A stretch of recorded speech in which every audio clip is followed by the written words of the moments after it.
Little Red Riding Hood by the Brothers Grimm, illustrated by Christopher Bang. Once upon a time, there was a charming little girl. Everyone who set eyes on her adored her. The person who loved her most of all was her grandmother, and she was always giving her presents. Once she made her a little hood of red velvet. It was so becoming that the girl wanted to wear it all the time, and so she came to be called Little Red Riding Hood. One day the girl's mother said to her, "Little Red Riding Hood, here are some cakes and a bottle of wine. Take them to your grandmother. She's ill and feels weak, and they will make her strong. You'd better start off now, before it gets too hot. And when you're out in the woods, look straight ahead of you like a good little girl, and don't stray from the path. Otherwise, you'll fall and break the bottle, and then there'll be nothing for grandmother. And when you walk into her parlor, don't forget to say good morning, and don't go poking around in all the corners of the house." "I'll do just as you say, Little Red Riding Hood," promised her mother. Grandmother lived deep in the woods, about half an hour's walk from the village. No sooner had Little Red Riding Hood set foot in the forest than she met the wolf. Little Red Riding Hood had no idea what a wicked beast he was, and so she wasn't in the least afraid of him. "Good morning, Little Red Riding Hood," said the wolf.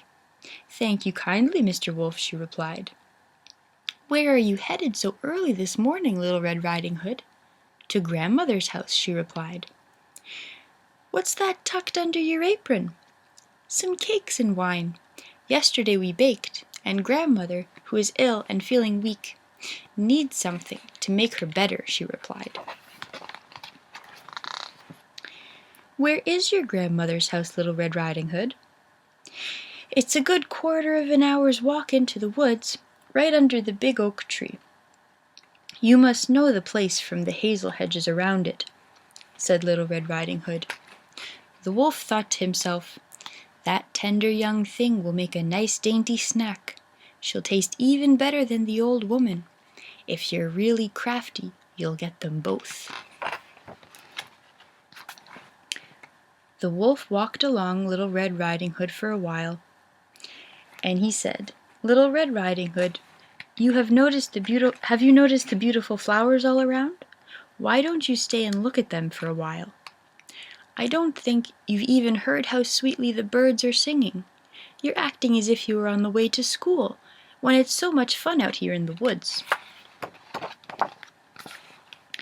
Little Red Riding Hood looked with eyes wide open, and noticed how the sunbeams were dancing in the trees.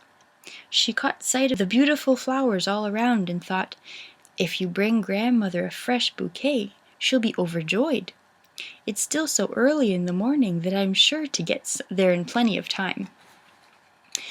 Little Red Riding Hood left the path and ran off into the woods looking for flowers. As soon as she had picked one, she caught sight of an even more beautiful one somewhere else, and went after it. And so she went ever deeper into the woods. The wolf ran straight to grandmother's house and knocked at the door. "Who's there?" "Little Red Riding Hood. I've brought some cakes and wine. Open the door." "Just raise the latch," grandmother called out. "I'm too weak to get out of bed." The wolf raised the latch, and the door swung wide open. Without saying a word, he went straight to grandmother's bed and gobbled her right up. Then he put on her clothes and her nightcap, lay down in her bed, and drew the curtains. Meanwhile, Little Red Riding Hood was running around looking for flowers, when she suddenly had so many in her arms that she couldn't carry any more. She suddenly remembered grandmother and got back on the path leading to her house. She was surprised to find the door open, and when she stepped into the house, she had such a strange feeling that she thought, "Oh my goodness, I'm usually so glad to be at grandmother's house, but today I feel really uncomfortable." Little Red Riding Hood called out a hello, but there was no reply. She went over to the bed and pulled back the curtains. Grandmother was lying there with her nightcap pulled down over her face. She looked very strange. "Oh, Grandmother, what big ears you have! The better to hear you with." "Oh, Grandmother, what big eyes you have! The better to see you with." "Oh, Grandmother, what big hands you have! The better to grab you with." "Oh, Grandmother, what a big scary mouth you have! The better to eat you with." No sooner had the wolf said these words than he leapt out of the bed and gobbled up poor Little Red Riding Hood.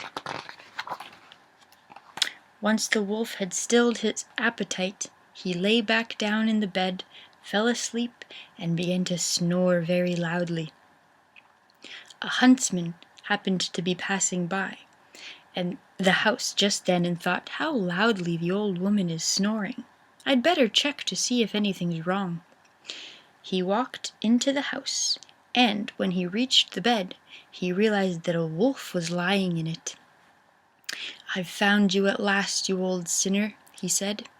"I've been after you for a long time now." He pulled out his musket and was about to take aim when he realized that the wolf might have eaten Grandmother, and that he could still save her. Instead of firing, he took out a pair of scissors and began cutting open the belly of the sleeping wolf. After making a few cuts, he caught sight of a red cap. He made a few more cuts, and the girl leapt out, crying, "Oh, I was so terrified! It was so dark in the belly of the wolf." Although she could barely breathe, the aged grandmother also found her way back out of the belly. Little Red Riding Hood quickly fetched some large stones and filled the wolf's belly with them. When the wolf awoke, he tried to race off, but the stones were so heavy that his legs collapsed and he fell down dead.